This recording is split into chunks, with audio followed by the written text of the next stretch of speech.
For today's videos mga guys, pag-uusapan po natin ngayon ang karapatan ng gwardiya sa ating pagduduty, umaga man o gabi. Lalong-lalo na po yung sinasabi nila na kinailagan nila sa mga gwardiya kung tawagin ang sosya na dati ay SAGS Day.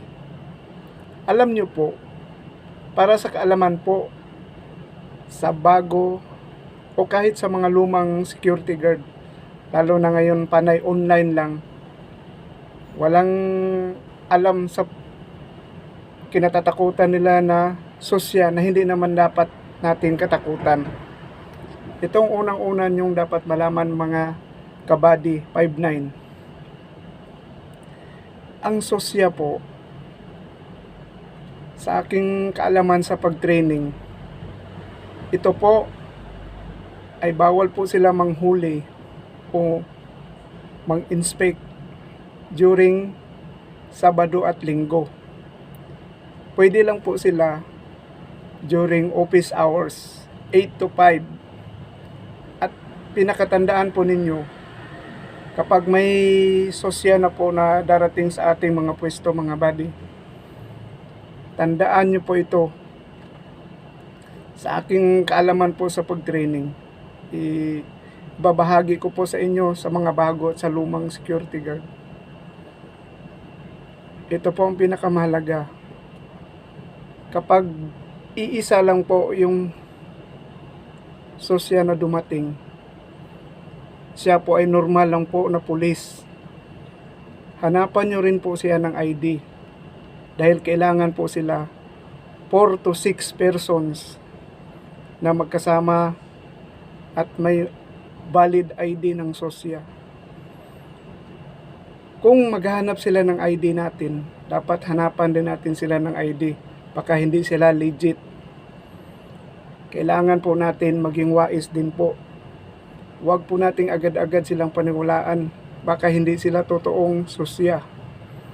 Unang-una po, ang ID at yung oras at yung araw, i-record po ninyo sa inyong mga logbook kung anong oras sila dumating. At yung buong pangalan rin nila, kailangan po rin natin silang i-record. Ganito po, wag po kayong basta-basta magpapaniwala agad pag sinabi nilang sosya na dati ay SAGS Day. Dahil po, karapatan po natin doon sa pwesto natin, pangalagaan natin. Huwag po nating agad-agad ibigay yung ating mga armas, ang ating firearms. Dahil po, ito ay kailangan natin kung tawagin ito yung asawa natin sa ating trabaho. Kaya pangalagaan po natin ang ating pwesto. Ang sosya po ay maaari lang pong mag-inspect Monday to Friday lang po. At ang oras po nila ay alas 8 lang hanggang alas 5 ng hapon. Paglampas na po ng mga bagay na sinabi ko, hindi na po sila kaugnayan na dapat nating paghandaan.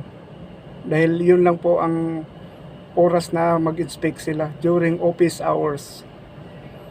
At ang pinakamahalaga po, kung dumating man sila kumpleto, 6 na personnel ng sosya, salubungin natin sila ng napakagandang pagsaludo. I-welcome natin sila. At kailangan, pagdating nila, snappy ang security guard. Upang nang sa ganun, matuwa sila. Kung may nilabag ka man o may mali ka man sa iyong nagawa sa iyong pwesto, mawawala na lang yun dahil sa ginawa mong pagsaludo sa kanila. At unang-una, dapat ikaw ay napaka-snappy pagdating nila. Kung ano ang dapat sa security guard, yung iba kasi hindi nila pinapansin, takot kaagad ang namutawi.